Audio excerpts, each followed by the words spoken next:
सीता, अटल आवासीय विद्यालय का ये सवाल मुझे बता दो। मुझे नहीं आता अजय सर, नव शिक्षण यूट्यूब चैनल का वीडियो देखना होगा। जय हिंद बच्चों, मैं अजय कुमार वाराणसी उत्तर प्रदेश से आपके अपने चैनल नव शिक्षण पे स्वागत करता हूँ। बच्चों ये देखिए 2025 का ओरिजिनल पेपर है और इसी हिसाब से प्रश्न जो हैं इस बार भी आएंगे। और इसमें देखिए नवोदय से थोड़ा सा अलग, क्योंकि 40 प्रश्न जैसा आप जानते हैं नवोदय में चित्र वाले आते हैं।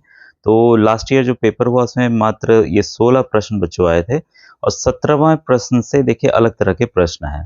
तो इसको मैंने ऑलरेडी समझा दिया है और जो बच्चे पहली बार जुड़ रहे हैं तो उनको बताना चाहूँगा कि बच्चों में जब से अटल आवासीय विद्यालय स्टार्ट हुआ है तब से उसके model paper, sample paper, solve paper बता रहा हूँ। तब पुरानी प्लेलिस्ट जो है उसको अवश्य देखें और उसको आप खोजेंगे कैसे, मेरे चैनल का नाम लिखेंगे आप नव शिक्षण, ठीक है।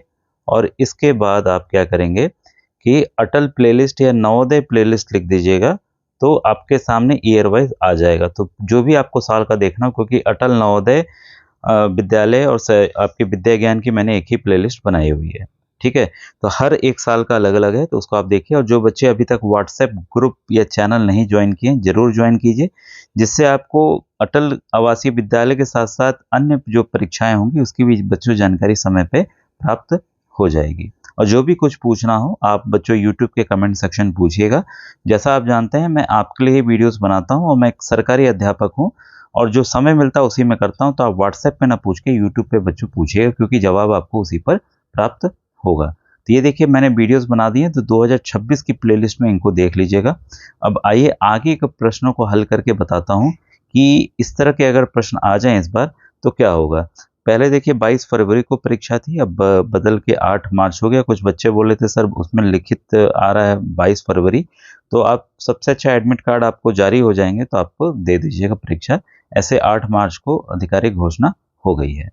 अब देखिए ये जो सवाल है, ए बी के दक्षिण में है, बी सी के दक्षिण में है, सी ए से किस दिशा में है। तब देखिए जब भी इस तरह के सवाल हों आपको शब्दों को ध्यान देना है और हमेशा आप ऊपर की तरफ उत्तर, नीचे की तरफ दक्षिण और अपने राइट साइड पूरब और लेफ्ट साइड आपको पश्चिम रखना है, ये ध्यान आपको रखना है। अब यह क्या कह रहा है, ए बी के दक्षिण में है। अब बी कहीं पे भी है उससे दक्षिण में, दक्षिण तो भाई नीचे की तरफ है, ठीक है, उससे दक्षिण में क्या है, ए है। क्लियर हो गया। बी सी के दक्षिण में है और बी की और सी की स्थिति है सी के दक्षिण में है, तो भाई इसी दिशा में हुआ। अब क्या पूछ रहा है, सी ए से किस दिशा में है। सी से ए नहीं पूछ रहा है, ध्यान दीजिएगा, सी से ए नहीं पूछ रहा है, ये पूछ रहा है ए से सी किस दिशा में है।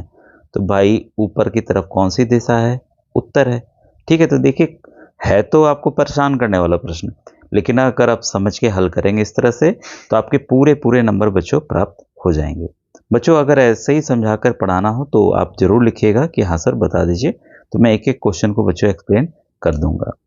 अब देखिए क्वेश्चन नंबर 24, यदि आप अपना दाहिना हाथ, ठीक है, दक्षिण दिशा की ओर फैलाते हैं, फिर से हम कर लें, उत्तर, दक्षिण, पूरब, ये पश्चिम।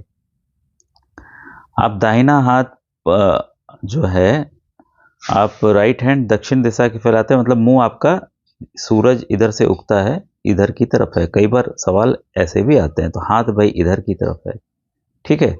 तो आपकी पीठ किस दिशा में होगी, तो भाई इधर की तरफ मुंह है तो पीठ किस दिशा में होगी, ठीक है। तो ये मेरे ख्याल से उत्तर मिल गया होगा बच्चों, पश्चिम दिशा में होगी। तो देखिए आपको परेशान करने के लिए इस तरह के भी सवाल आ सकते हैं और डायरेक्शन पे बच्चों ना काफ़ी सवाल आए हुए हैं, ठीक है, काफ़ी सवाल आए हुए हैं। तो इस कॉन्सेप्ट को आप समझ लीजिएगा तो आप आसानी से बच्चों हल कर लेंगे।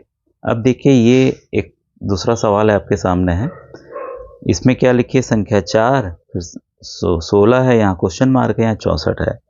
तो हो क्या रहा है। अब देखिए अगर आपको वाकई अच्छे से करना है तो एक चीज़ ध्यान रखिए कि 1 से 25 तक का वर्ग आप याद कर लीजिए, गूगल कर लीजिएगा, 1 से 25 तक का वर्ग दे दो तो वो आपको दे देगा, ठीक है। 1 का 1 होगा, 2 का 4 होगा, मतलब 2 का वर्ग, 2 को हम खुद से 2 बार गुणा करेंगे तो 4 आएगा, ठीक है। वैसे ही 25 को 25 से खुद से गुणा करेंगे, इसका वर्ग इसको कहेंगे, ठीक है, ये वर्ग है। ये आएगा आपको 625। ये अगर आप याद कर लेंगे तो ऐसे सवाल आपके चुटकियों में हल हो जाएंगे, नहीं तो आप परेशान होते रहेंगे। अब देखिए यहाँ पर जो 4 है वो किसका वर्ग है? 2 का वर्ग है। ठीक है, 16 किसका वर्ग है भाई? 4 का वर्ग है। 64 किसका वर्ग है भाई? 8 का वर्ग है। ठीक है, तो इसका मतलब जो यहाँ पे उत्तर आ रहा है, ठीक है, उसका वर्ग बढ़ते जा रहा है। ठीक है, यहाँ पे 2 का वर्ग हो गया, ये खुद ये जो 4 संख्या थी अब इसका वर्ग हो गया। ठीक है, फिर यहाँ पर 8 का वर्ग हो गया, तो दूसरा क्या होगा आपका? इस क्रम पे आधार पर देखिए 2 से 4 हुआ। ठीक है, यहाँ 2 का डिफरेंस है आपका, इससे गुणा हुआ, 2 से गुणा हुआ, फिर ये देखिए 2 से गुणा हुआ, फिर अगली संख्या 2 से गुणा होगी तो कितना आएगा? 16। तो 16 का हमें वर्ग निकालना है, तो 16 गुणे 16 कितना आएगा आपका? 256। एक और तरीके से मैं इसको आपको समझा देता हूँ। ठीक है, 4 को हमने 4 से गुणा किया, कितना आ गया? 16। ठीक है, फिर पुनः हमने 16 को 4 से गुणा किया, कितना आ गया? 64। ठीक है, फिर वही 64 को हम पुनः क्या करेंगे? 4 से गुणा करेंगे, आ जाएगा आपका 256। देखिए इसमें होता क्या है मानसिक योग्यता में कि आप किस तरह से सोच के उन प्रश्नों को हल करते हैं, उस आधार पे भी कई प्रश्न होते हैं। देखिए मैंने 2 तरीके बताए, दोनों से उत्तर क्या है आपका? 256। कभी कभी जो तरीका सब पे लागू हो रहा है, अगर कोई और उत्तर आता है वो भी सही माना जाता है, तो कभी कभी 2-2 उत्तर भी सही होते हैं बच्चों। ठीक है, तो ये क्लियर हो गया होगा आपको। अब देखिए मेरे का ये क्वेश्चन, हाँ ये वाली सीरीज है 2, 5, 8, 11। ठीक है, 2, 5, 8, 11। तो इसको अगर हम ध्यान से देखते हैं यहाँ पर, ठीक है, तो भाई 2 से 5 गए, मतलब कि 3 यहाँ जोड़ रहा है, 5 से 8 गए, यहाँ पे भी 3 जोड़ रहा है, यहाँ पे भी 3 जोड़ रहा है, तो अगले में भी 3 जोड़ दें, तो 11 में अगर हम 3 को जोड़ेंगे तो कितना आ जाएगा आपका? 14 आ जाएगा। ठीक है, तो देखें 14 ऑप्शन में है हमारे, तो हमने तो सॉल्व कर लिया है, तो ये हाँ 14 ऑप्शन है, तो बच्चों इसका ऑप्शन नंबर ए जो है वो सही होगा। अब देखिए नेक्स्ट सीरीज 27 वाली है। 27 वाले देखिए 18, 15, 12, 9। तो यहाँ साफ साफ हमें चल रहा है कि संख्या घट रही है, उस पिछले वाले में बढ़ रही थी, यहाँ संख्या घट रही है। तो कैसे घट रही भाई? घटा दें -3, घटा दें -3, घटा दें -3, अगली संख्या भी -3 हमें घटानी है। तो 9 में से 3 गया, कितना आ गया? 6। तो ये किस ऑप्शन में है? तो ये है बच्चों आपके ऑप्शन नंबर बी में। ठीक है, ये क्लियर है। अब देखिए प्रश्न 28, इसको हम देखते हैं कि इसे हम कैसे हल करेंगे। तो इसमें ध्यान दीजिएगा कि अगर आप देख रहे हैं 12 है, फिर 24 है, फिर 36 है, फिर 60 है, फिर 72 है, तो अगर आप ध्यान देंगे तो ये तो 12 का पहाड़ा है, 12 का टेबल है।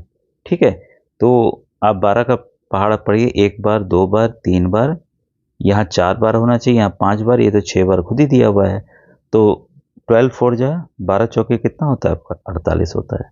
तो बच्चों आपका आंसर ये आ गया 48। ठीक है, ये आप समझ गए होंगे। तो इस तरह से आपको उलझा के भी प्रश्न बच्चों जो हैं वो आ सकते हैं। ठीक है, अब देखिए क्वेश्चन 29 और 30 आपके सामने हैं, इसको मैं पढ़ रहा हूँ। केतन का बड़ा भाई केतन से 6 साल बड़ा है। यदि केतन और उसके बड़े भाई की आयु का योग 30 है, तो केतन के भाई की आयु क्या होगी? ठीक है, 12 वर्ष, 35 वर्ष, 18 वर्ष, 31 वर्ष। फिर है 30वां प्रश्न, एक व्यक्ति अपने बेटे से 24 साल बड़ा है। 2 साल बाद उस व्यक्ति की उम्र अपने बेटे की उम्र से दोगुनी हो जाएगी। बेटे की वर्तमान आयु ज्ञात कीजिए। 14 वर्ष, 18 वर्ष, 20 वर्ष या 22 वर्ष। इन दोनों प्रश्नों को आप हल कीजिए और मुझे सवाल लिख दीजिएगा, सर 29 का ये वाला सही है और 30 का ये वाला सही है, जो भी आपको लगता हो, और अपना जिला लिख दीजिएगा। ठीक है, तो एक आइडिया भी लगेगा कि आप बच्चों कहाँ से देख रहे हैं। और व्हाट्सएप ग्रुप और चैनल जरूर ज्वाइन कीजिए, और अब प्रयास रहेगा कुछ और ज़्यादा वीडियोज़ आपके लिए अच्छे लेके मैं आऊँ। थैंक यू बच्चों, थैंक यू वेरी मच।